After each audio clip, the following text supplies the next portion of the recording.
Welcome to the Equipcast for the Archdiocese of Omaha, designed to help leaders transform their cultures to embody the pastoral vision, to be one church, encountering Jesus, equipping disciples, and living mercy.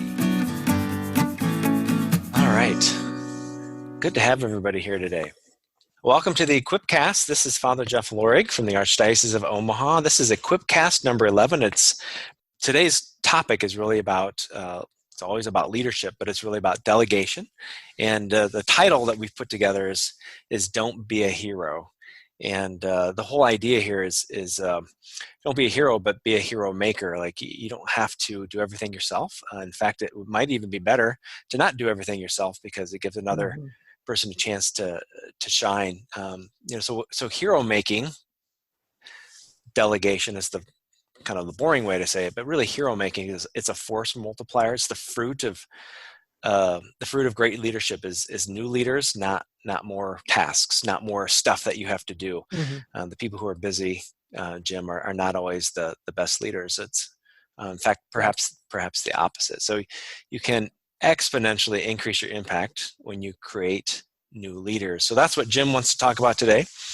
It's more his rants, the stuff that like bugs him, and then we just kind of all jump in with the conversation with him. So feel free to use the chat room today.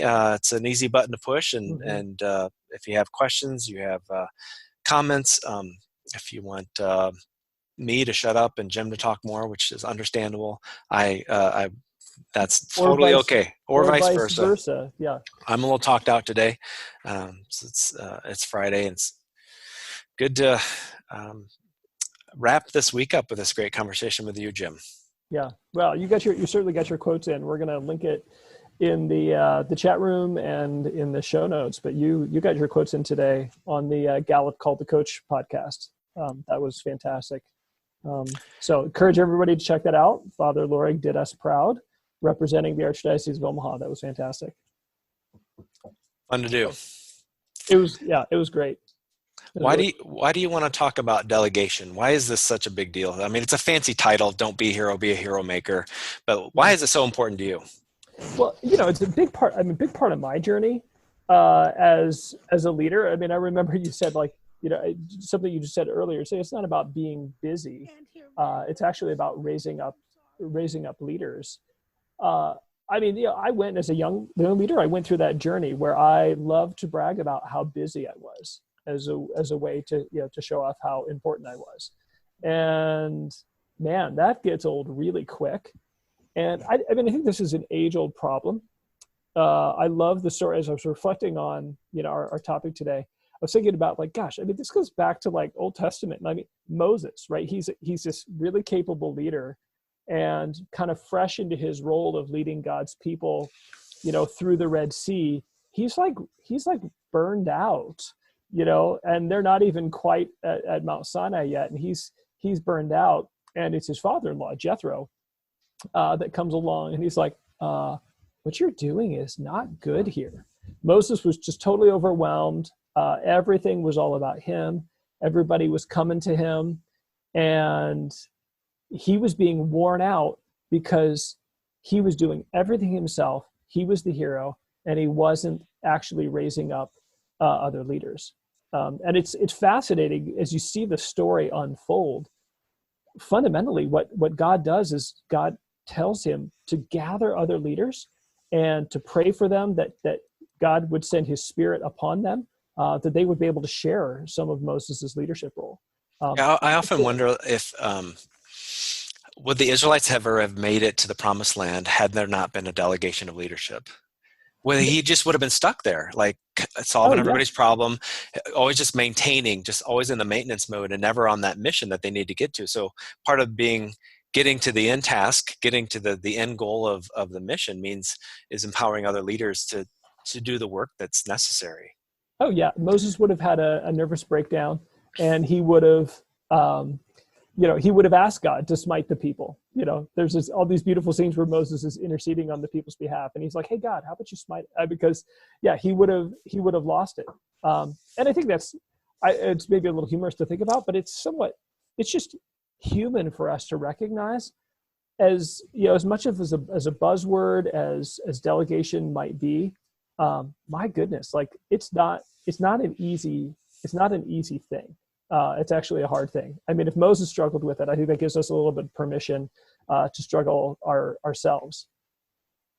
There's other figures in the Bible who really demonstrate multiplying generations of faith, right? Yeah.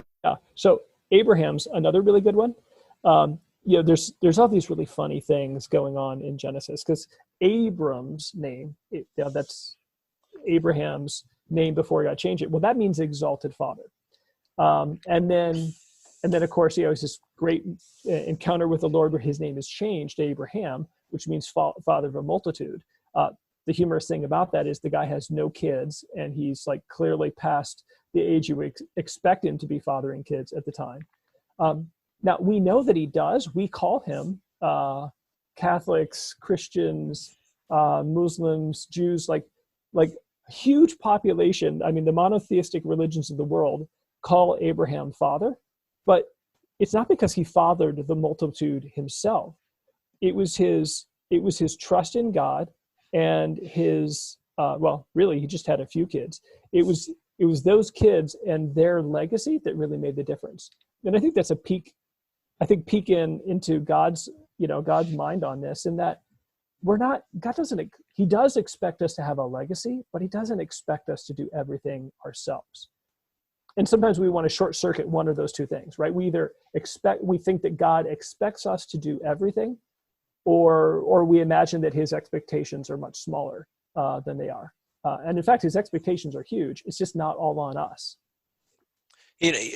Yeah. So now, like, here we are in the church, the Catholic Church, and I'm a priest, and so I have authority, and especially when I'm a pastor, I certainly have authority and leadership. We do talk about lay leadership a little bit, but I don't know if we've been very good at it. You're a lay leader in the church. What has been your experience of leadership, and maybe receiving leadership from others in order for you to be a leader? Yeah. Well, I mean, I would say, like, it matters to be called into leadership. There are temperaments, where some people are just like, yeah, they're maybe more naturally suited to certain types of leadership. But I believe that leaders can be made and grown. And I think back about people in my life. I think about, like, folks in high school, campus ministry, college. I think about one of the first pastors I worked for, Father Robert Mattia, down in Lincoln, Nebraska. I think about folks who saw leadership in me and called that out of me, gave me opportunities to grow as a leader. And I mean, ultimately, I became who I was, and I shared in some of the joy because people took the time to invest in me and to share some of the responsibility they had. Yeah, that's not always easy, but my gosh, it's essential. And it's actually a joy. I mean, I look back on that and I'm like, oh man, I remember that day when Father asked me to do, it's like, no, it's one of the greatest joys. It's a moment that I look back and I feel it's so affirming when someone recognizes something in you that you maybe didn't see in yourself, or you saw, but with some doubt. Yeah, and it's really the call of Vatican II, right? There's lots of calls and missions of Vatican II or themes of Vatican II. Certainly, the call for universal holiness, but there's also a call to universal mission. But also there's a real particular call for the laity. And how have you been living that out? Well, so, we haven't always gotten this right. I mean, for a long time, I think there was, a misunderstanding, like that Vatican II somehow meant that the laity were supposed to take on the same types of roles as clergy. But the real genius for laity is being in the world, right? I mean, just like, Father can't be in the operating room or the boardroom. That's really the layperson's job, to really be light in our professions and in our neighborhoods. And gosh, I mean, when I think about some of the people that I really imagine. Yeah, thank you. Those of you in the chat room who are giving shout outs to Lumen Gentium. Like that, I mean, the things that we tend to complain about in our world, we think about, what's wrong in maybe politics or the media. Well, that's not That's not the job of the clergy. That's the job of the laity. And when the clergy can equip us and call us to be the salt and light that we're meant to be, oh my gosh, like there's some really cool things that can happen when laity are called into their place to be salt and light in the world. Right. It's not for the laity to become clerics or for the clerics to become laity. Right. It's to find that proper place in the sphere of influence that we all have. And I always say, like, there's a lot. I used to preach when we used to have mass, but I used to say in my last parish, like, there's a lot of people in this town that don't like me, and there's a suspicion about Catholicism. There's a suspicion about maybe young men. I don't know, but my guess is that there's some people out there who don't like me who like you. They trust you, and so you can be a leader in that sphere, and that in your community, and so what do we say, in your workplaces and your boardrooms and all that kind of stuff. It's good just to kind of hold that up for us. Like, leadership is scriptural. Leadership is not just for the clergy. It's for the laity as well. But I think to get to the heart of this podcast today, or this Equipcast, it's really about so how can I be the best leader possible? And really, that we would say it's one of the keys to great leadership is delegation. And it's not just delegation tasks, it's a delegation of authority, right? Of a leader's authority.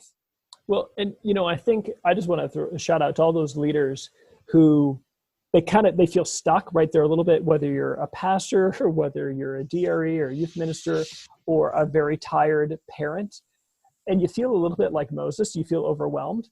But when you think about delegation, you're afraid and you're like, I don't know if I can delegate. Like, I actually want to affirm that. Like, you might be right. Like you can't just hand someone the keys and delegate something. When the time for delegation comes, or like the kind of final handover, you want to have full confidence because you've been through a process of preparation. So, when I moved, I came here to Omaha about 3 years ago. And one of the first things I did is my son was turning 16. And so we needed, he was really into wheels, and we needed to do some driving lessons. So we went out, and the first time we went out with a car, he ran over 3 people. Now, that was, our driving lessons were in St. Mary's Cemetery off 36 and Q. So nobody got killed. They were already dead. But it was true story, but it's actually, he ran over people, but they were dead. So right. Yeah. But for sure. Yeah. He's proud of this right now. Going to be sending this podcast to all his friends. By the time I actually handed him the keys, like when he had his driver's license, I felt perfectly calm.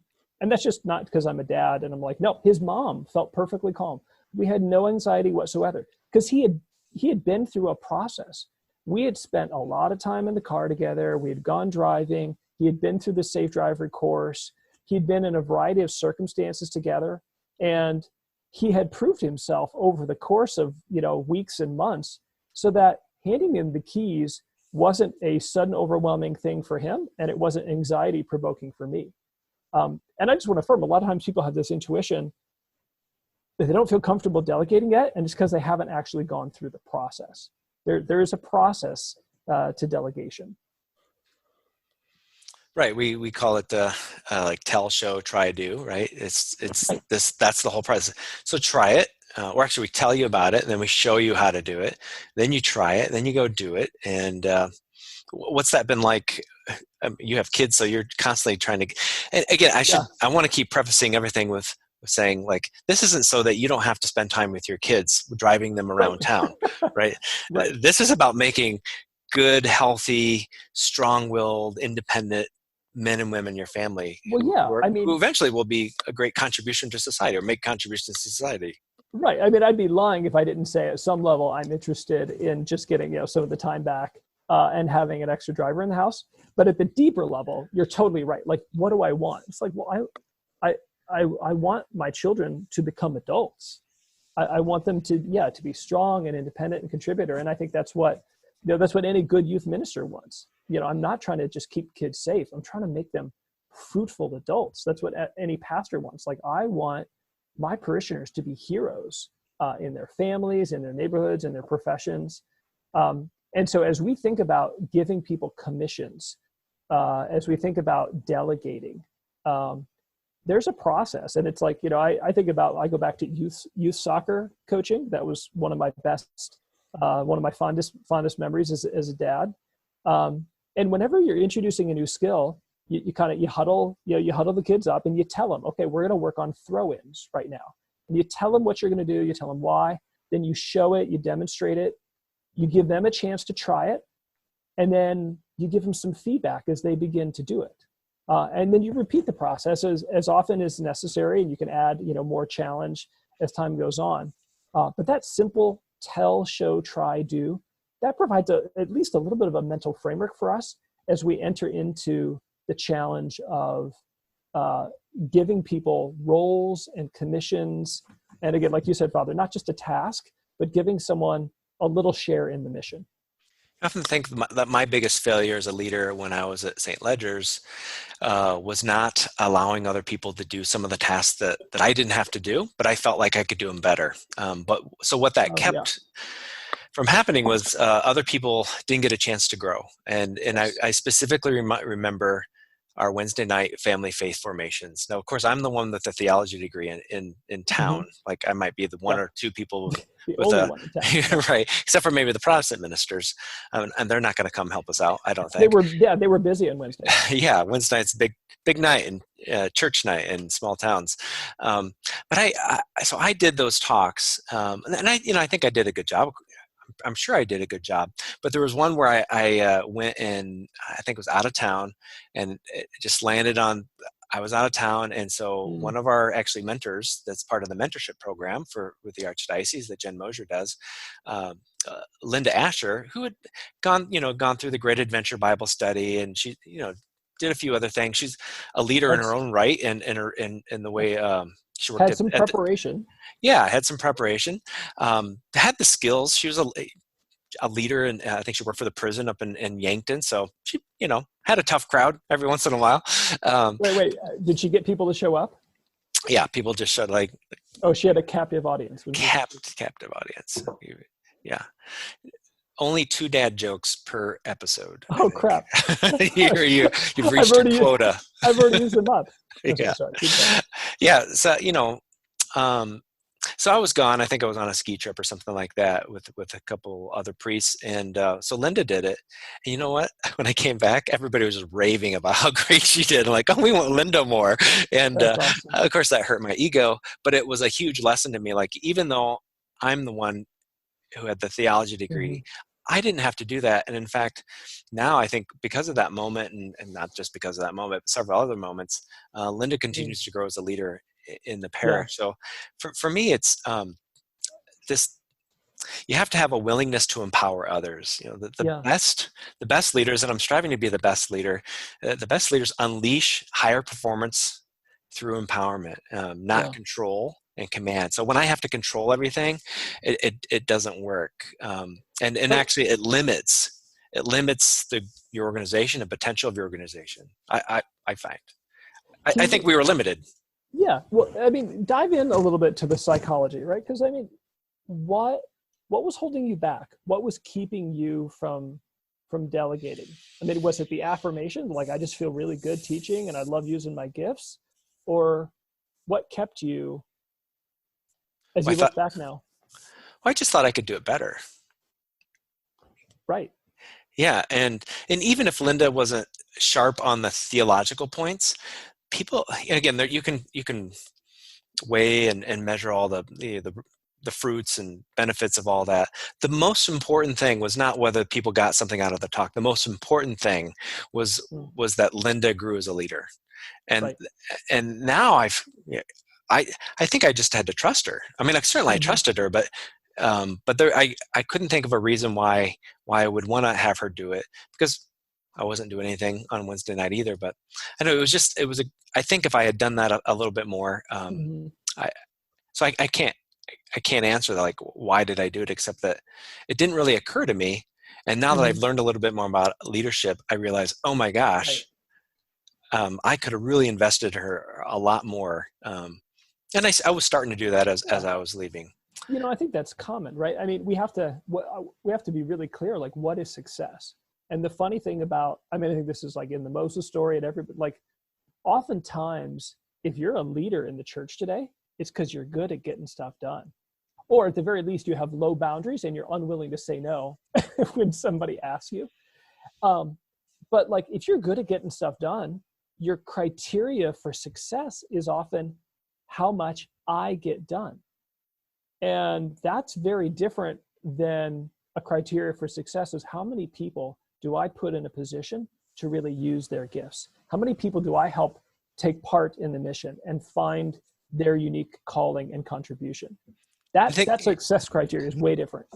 yeah, and I think it matches right up with our vision here in the Archdiocese of Omaha to equip Yes. disciples. This is exactly what we're talking about. When we're talking about equipping disciples, we're not just telling them, we're telling them, showing them, and then letting them go and do it for the work of ministry in the communities that they're in. So I think that's why this is called Equipcast, right? Yes. That's why we talk about equipping so much, why we talk about leadership so much, Mm-hmm. because it's not just about teaching people or telling people. Yeah. It's letting them have the reins. It's empowering people with that.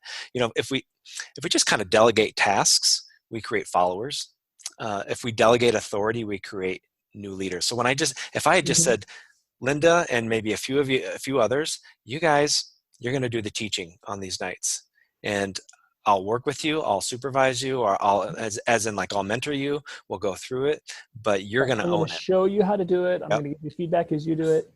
But I think there's a couple of reasons why people struggle to delegate. I mean, some of it is it never occurs to us, right? And we don't know how, like, oh, and just knowing the process. But I can say for myself, there's deeper, I mean, this is a silly story, but there was, a time in my missionary life where I was doing a ton of travel and I was really busy. And that would always ramp up really intensely in the fall and in the spring at the same time that grass cutting season was its most intense. And I would find myself cutting grass on Saturdays. And it was like a rare Saturday where I could really be home and really like be with my kids.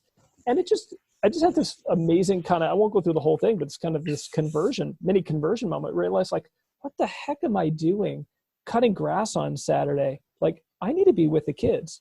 And I had thought about hiring a neighbor boy to cut the grass, but there was this story in my head that said, no, only lazy people do that.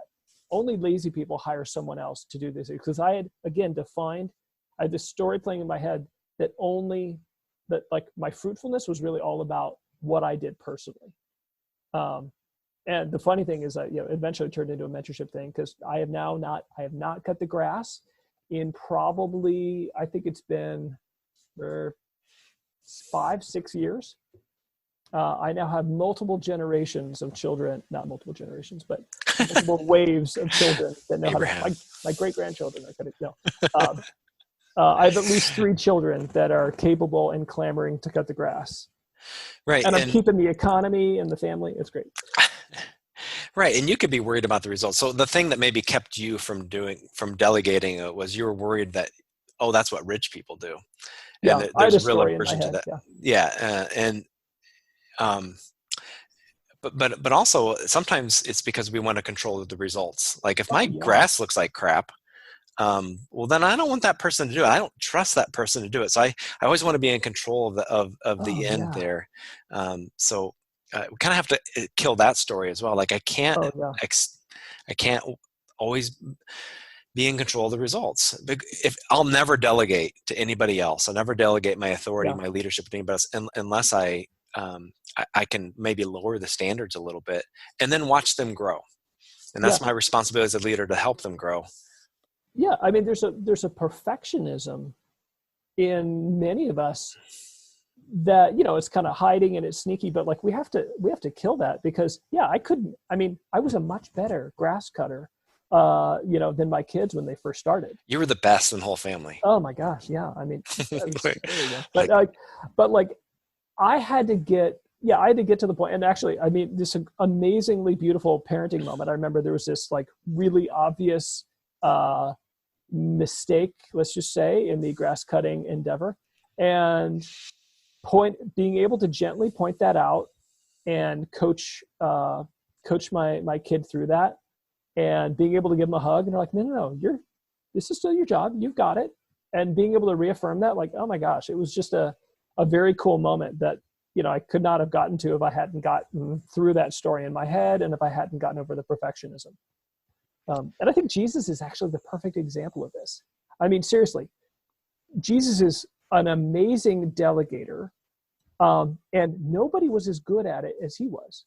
I mean, he literally entrusts the salvation of the world to 12 guys that don't seem to be up for the task. But he's willing to do that. And of course, yes, there's this period of preparation. You know, Jesus goes through a pretty intense 3-year process of mentoring and discipling these people into their mission. But I mean, it's like, if Jesus could get past the pain of like, oh my gosh, they're not going to do it perfect. Hopefully we can too. Yeah, obviously Jesus is the one who set up the Great Commission, but he set it up with the strategy that it wasn't going to be perfect on day one. And in fact, you know, Peter denied him, and his friends abandoned him. And certainly there've been mistakes. I mean, here we are, the church, that he delegated the authority of the Great Commission to us. So it kind of like, and we're not killing it on every day. Meme, right? Of like Jesus getting up to heaven, and the angels are like, no, seriously, what's the plan? There's gotta be a backup plan here. But it's like, nope, that's it. That's them. So that is, and when we talk about it, it's the method of Jesus. And I think so for those who care at all about the Great Commission, like Jesus, you know, we'll devote ourselves to multiplying and sending, you know, not gathering and counting. Now, we just went through a whole planning thing with the Archbishop we're kind of doing a 10-year goal for the Archdiocese, and we were going to measure it by counting. And you know, of course, that's fine, and that's some numbers better than no numbers, as we like to say. But the whole, like, the health. The best way to measure the health of a church, I think, is not its seating capacity or even the people who are showing up in the seats. It's the sending capacity. And the only way I can send people is if I tell them, show them, and let them try it and go and unleash them. Wait, you got to say that slower. Say that again. The what is it? The measure of the church? Yeah, the church's true measure of health is not its seating capacity, but its sending capacity. Wow. So what kind of, in my church is I'm, you know, God willing, if I ever become a pastor again, I'm going to try to grow it for sure. But my guess is that's not going to be your number one standard for success. No, in fact, the best way to grow it is if I teach people how to go. We're going to grow by go. Right. I mean, it's the only way you can grow. Yeah, well, it's the only way you can grow a church. It's not like the pastor can stand on every street corner and visit every home. But all of this is like, it's also just kind of baked into just like the human laws of leadership. I mean, I think about like football fans. I think about like the Bill Walsh, right, coaching legacy. Some of you just Google it and you can see that. Like, I mean, the guy just, not only was he an amazing Hall of Fame football coach, but he raised up all of these other Super Bowl winning Hall of Fame football coaches. And that's what you see really great leaders doing, is that they're raising other people up. You know, Craig Rochelle, who's helps out with the Global Leadership Summit. And I'll just be honest with you, a lot of this stuff I stole from his talk from 2 years ago, but it was so impactful. That talk was so impactful. After that talk that I went to in Kansas City 2 years ago, that, like, after that talk, I said to Father Dan and Jen Moser, I said, why the heck are we not doing this in Omaha? And that talk had such an impact on me. Like, so now we had over 300 people attend the Global Leadership Summit for the first time in the Catholic Church ever last summer. But here's this great line that he tells his team. He says, you can have control. So like all his team, right? they're all leaders, and he expects them to be leaders in their own way. He says, you can have control or you can have growth, but you can't have Yeah. both. Yeah. Meaning like, if you're just trying to control the results and you're doing everything for everybody, then you're never going to grow. So you can have Yeah. control or you can have growth, but you can't have both. You have to set people free to grow it themselves. Yeah. That's huge. And, it dovetails. There's the chat room is exploding here. Just kind of talking about like why we don't delegate. And like, oftentimes it seems like we don't delegate kind of like on that control thing, is that we feel like it's going to take, this is from Mark Nelson, but like, believe it's going to take more work for me in the short term. And so we choose the short term instead of the long term, right? We choose, it's kind of the sucker's choice. It's like, well, it'd be easier for me to do it myself. And we miss that opportunity to actually raise someone up and leave a legacy. Now, I think it's right. There's an interesting, so I'm going to give a shout out here for a book, and we'll put it in the show notes. Take the Stairs by Rory Vaden. He's really nerdy about this, but he talks about how, well, actually it is more work in the long term, but it's so worth it. I mean, it's so worth it. So, let's say he gives this rule, he calls it the 30-to-1 rule for delegation. Like, how do you know how much you need to invest to delegate to someone? He says, so if you have a daily task that takes 5 minutes, something at work, it's a 5-minute task. Roughly, there's about 250 working days in a year. So you're looking at, 1,250 minutes of work for you to do something. And the rule is that if you want to really train someone to do a task well, you want to plan on spending 30 times the time it takes to do it to actually train them. Now, not all at once, right? So 30, if it's a 5-minute task, 30 times 5 minutes would be 150 minutes. I'm not saying that you need to have I was told there'd be no math today. A 2-hour, yeah, I know. It's not like you need to have a 2-hour training on how to do a 5-minute task. But over the course of weeks and months, you want to be prepared to spend up to 150 hours teaching someone. Because here's the real, here's the killer moment in this.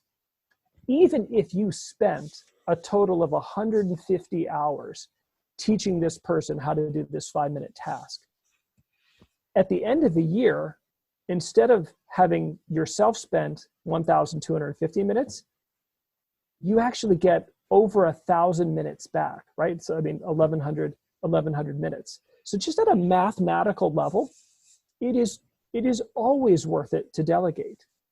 It's just that we don't usually calculate for the future. We don't think about the significance of raising up another leader. We don't think about what this is going to, we're in the moment, and it seems really annoying and bothersome to try and train somebody to do something. And so we just kind of fall into the sucker's choice. It's just going to be faster for me to do it. But if you run the math, it's actually way better. Yeah, not only you're raising up a new leader, but you're also allowing you to take on maybe another project so you can raise up another leader. Yeah. Because you're not doing everything. Yeah. Exactly. This has been the epiphany for me. There are people who like to do the things I hate. And my God, I love them for it, right? And vice versa. There are people who are doing things, and I'm like, I love doing that. I love doing those things. And I used to that was the biggest, I used to project. I'm getting to work with a new person on our team now named Nancy. And Nancy is an administrator at heart. She loves doing tasks. She loves research, and some things that I'm not particularly fond of. And she just goes nuts with it. She loves it. And it's such a joy to actually let people do something that they enjoy. Right. Yeah. You kind of paint a big picture, right? You paint sort of a vision of I really love this. And then you say, Nancy, can you get that done for me? I don't care what the results are, except that this is sort of what I want. So you don't micromanage her. Yeah. Well, you could if you wanted to, but you wouldn't be able to do anything else. I don't have that much attention span, honestly, to micromanage very well. Yeah. But we talk about okay, here's the goal. Couple of ideas, couple of options to get there. Okay, is this clear? Okay, go get it. And again, that's that's in a context where you have somebody who's like really exceptionally gifted at a certain type of task, so that process of preparing them has already happened. Somebody else did that for me in this case. But yeah, it's tremendously freeing. And again, you give people a joy, whether it's something more tasky or whether it's something more noble, like the mission of the church. We're inviting someone into something that's a huge source of our joy. Yeah, and let's get really practical here. Okay. I mean, I think your math lesson was very practical, Oh, although it went over my head. But yeah. we'll put it in the show notes for There's sure. like, yeah, for the nerds out there, both of you, right, who are like, oh my God, Both I of will you. delegate from now on. Based on this math formula, this algorithm that Jim told me about. No, it's practical. Like, it just, in the long run, what it's saying is, if you do the math, you can actually save time, so that you can have a little more margin in your life. Most of us are overwhelmed with busyness and not actually being all that fruitful with all of our busyness. So that's practical. The other practical thing is how. Like, so there's lots of leaders. Everybody that's in the chat room, everybody's going to listen to the podcast today. Everybody's a leader. And so everybody has an opportunity to pour themselves into other leaders who will pour themselves into other leaders to make new leaders. So how do I even begin this process of making new leaders or delegating? Besides just, it's fancy to say we're going to empower them, we're going to just unleash them, like it's like it's just sort of okay. But how? Like, how do you do it? Like, how do you coach a pastor? How do you coach a leader? And I would say, really, it comes down to, number one, if you're listening to this and you have some decisions to make the decisions that only you can make. And if you have other people who can make decisions, let them do it. Delegate other decisions to another level. And when people ask you, like, okay, well, what do you think? You say, I trust you. Right. You decide. Yeah. So I think a great example that has often showed up a ton from the current climate we're in is reaching out to someone who's in need. I'm thinking about, so many of our parishes have been amazing at reaching out to the homebound, to the elderly. And part of what this situation has done is it's kind of shifted our perspective. It was always ridiculous to imagine that, right, one priest was going to be able to care for, however many thousand souls or even households. And well, gosh, just simply picking up the phone and calling someone and saying, hey, how are you? How you doing? Can we help with anything? Like, that's an act of mercy. That's an act of ministry. It's super small, but that's a first example where you don't need a theology degree or the gift of holy orders to be able to do that. And just that level of being able to invite someone in, being able to pray for them, pray with them. Gosh, almost everybody is able to do that. And then as we continue to grow in our own walk as disciples, we can continue to draw others along with us on that same path. People to do the same thing for others, right? Right. I mean, it's that process of mentorship and discipleship. I mean, there was in the ancient world, there was this phrase, it says, may you be covered in the dust of your rabbi. And it was this idea that to be a disciple of a rabbi meant being in motion and following this person around.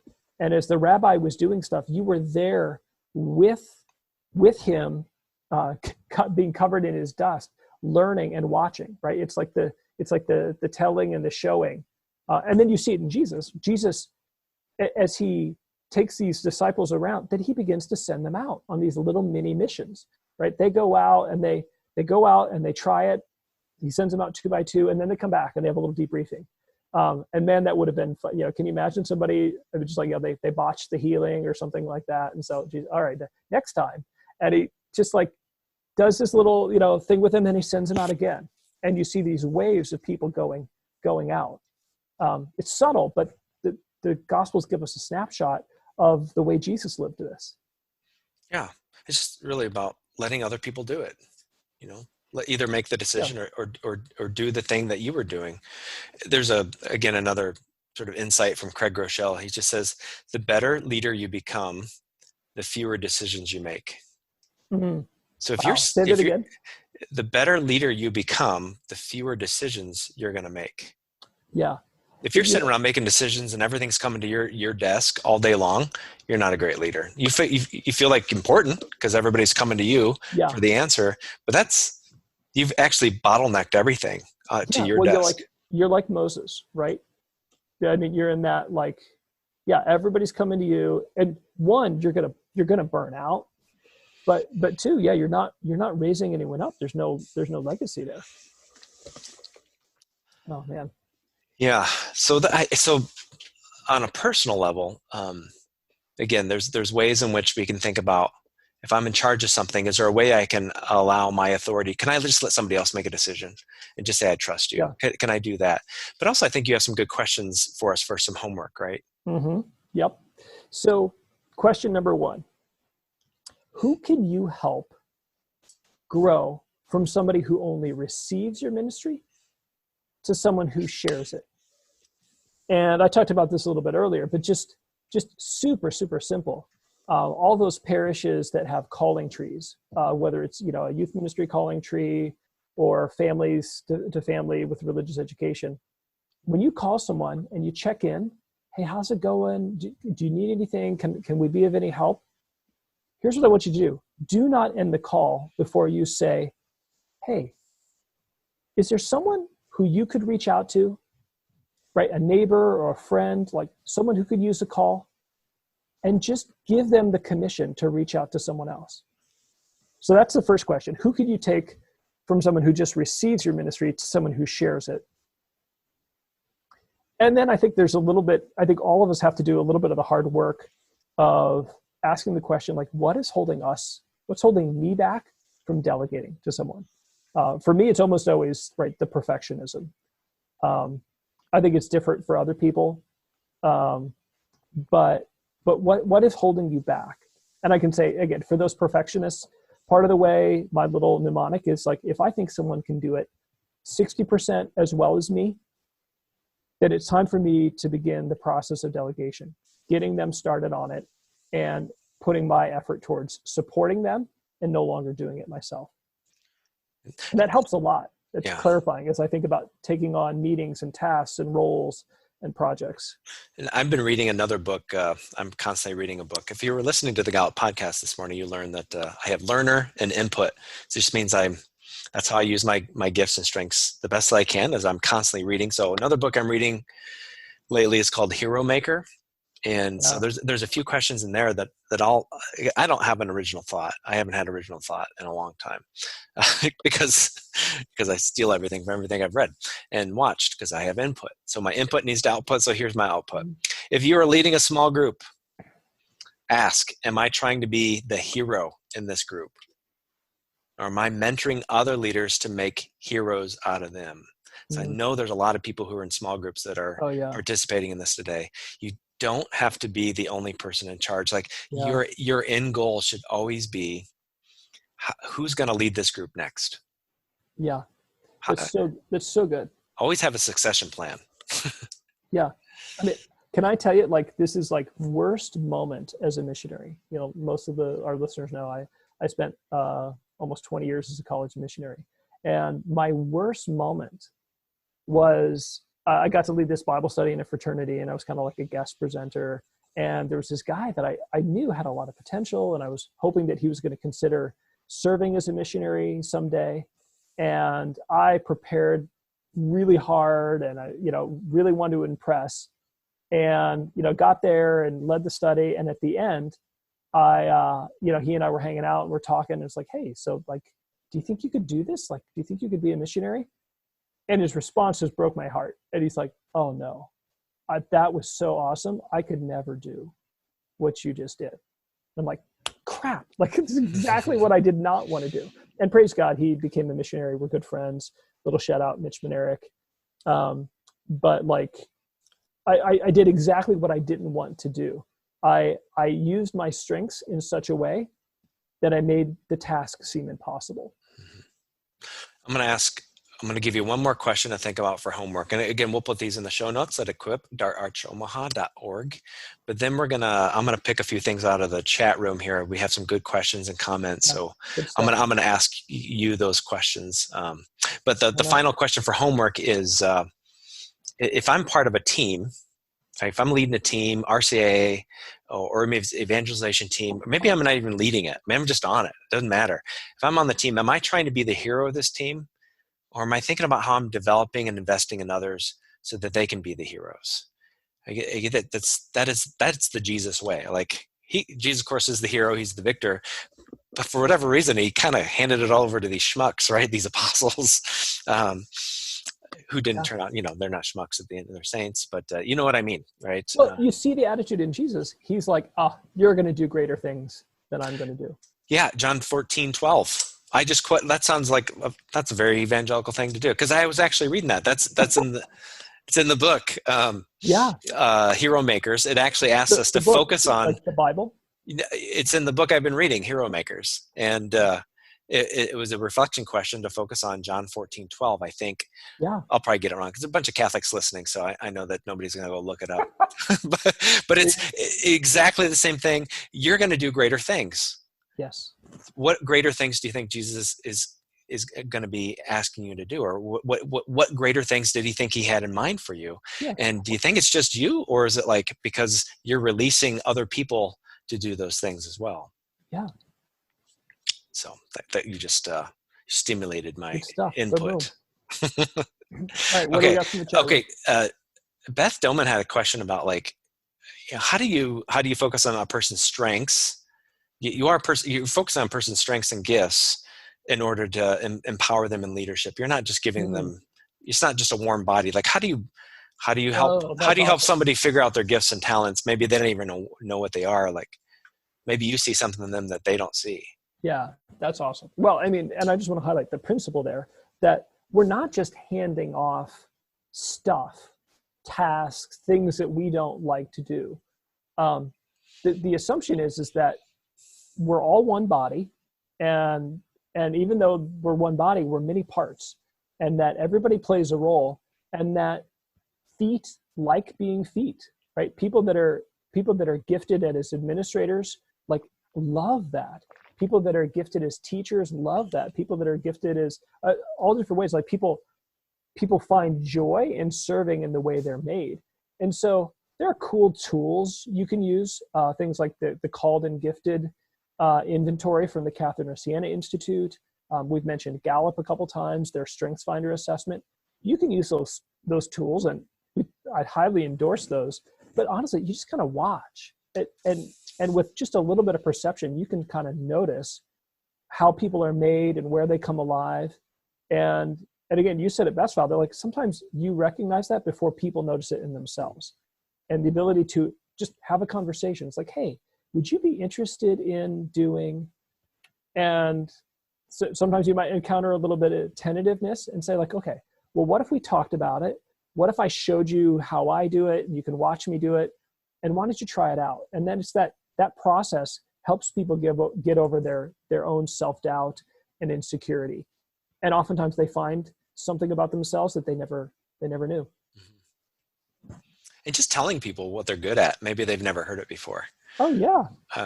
And fill their bucket a little bit. It's not gonna, in the long run, as long as you're being honest, you're not gonna hurt anything. Yeah. Hey, you're a great communicator. Hey, yeah, I really love you. Please don't tell people they're good at things they're not good at. Oh yeah. Okay. So we used to have a radio station in St. Ledger's there in Creighton. And so we would have a few people helping out with the radio station. And like, there's somebody in the parish who kept telling a person, okay, so it was sort of like anybody could help out with a radio station, but and I didn't really care because I wasn't going to micromanage the results. The win was when somebody wanted to volunteer. But there was one person who wasn't very good, but there's this other person in the parish that kept saying to them like, "Oh, you're so awesome on the radio." I'm like, stop telling them that. Like, they're not that good. Like, just tell them you're grateful they're on the radio. Like, yeah, don't lie to them. I'm so glad you're here. Yeah, this is how we do it when somebody's giving a homily. So I'll know this when you guys can tell me this after homily. Ooh, okay. So here's my rule for when somebody does a great job at a homily, I let them know. When they didn't do a good job, I say, thanks, Father. Okay. So you can totally turn that back on me if you want. Okay. But I do welcome your feedback if I'm not doing a great job of my homily and I need to do a better job. So Yeah, great story. Thanks, Father. Need to challenge me on that. One more thing from Cheryl Cahoy. She's from Sacred Heart in Norfolk. Norfolk, And Nebraska. And this is a great example of delegation, not just with tasks or even with authority, but actually the ability to pray. And so what they're doing in their parish is we're growing in a habit of and technique of praying with scripture through small groups for the purpose of being able to teach others. We have seen that for those who have not been in a role of leading others, their confidence in learning that that part has taken a longer time than just building the habit of prayer. It's not just learning how to pray, but teaching other how to be. That's a big part of what you did in Focus, right? Yes. Yeah. It's not just teaching people how to lead small groups. It's teaching people how to teach others to pray. Yeah.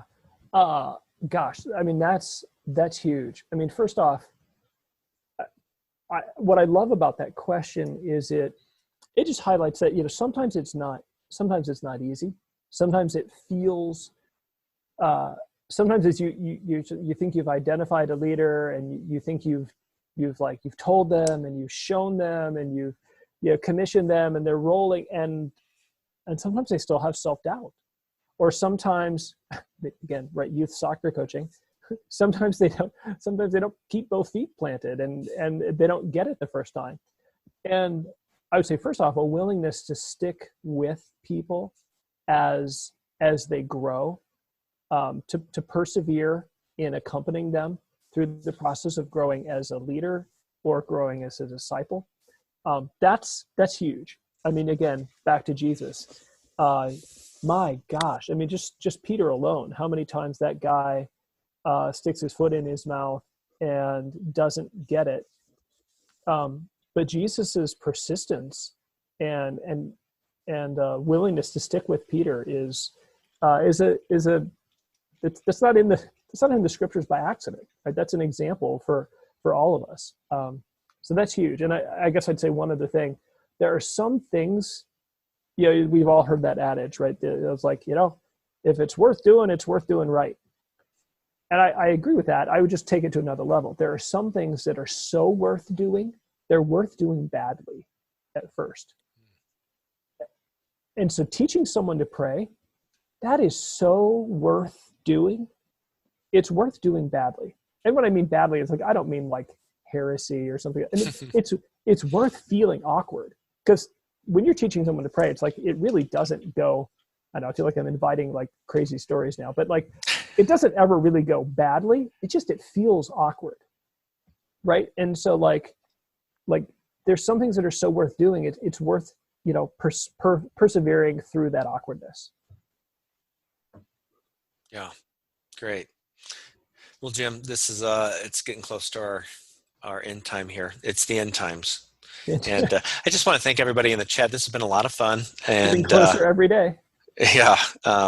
This is why it's so fun to join us live. And I know it doesn't always work for people's schedule. And for myself, I would much prefer to listen to a podcast while I go for a walk or while I'm getting things ready in the morning or whatever. I just want to shout out to everybody who joined us live here in the chat room. And it just makes it so much more fun when we see these comments and you engage in the conversation. So Thank you everybody to that. We're going to be on next week, and a little teaser for that is Jim is going to talk about how he's the ideal parishioner. Right? Cool. All right. Yeah. I think so. I've got a week to get that accomplished. Yeah. Well, I mean, give me a snippet on that. Can you do that in one sentence? Like, what does that mean? What do you want to rant about that week? Well, I think we need to shift. Sometimes we imagine the ultimate parishioner is the ultimate insider, but I want to suggest that maybe the ultimate parishioner isn't the insider; it's the person who's going out. You don't want to miss that one. All right, thanks, Jim. We will be back next week at 3:30. You can find everything on our website at equip.archomaha.org, and looking forward to seeing you and talking to you all next week. God bless. Thanks, everybody.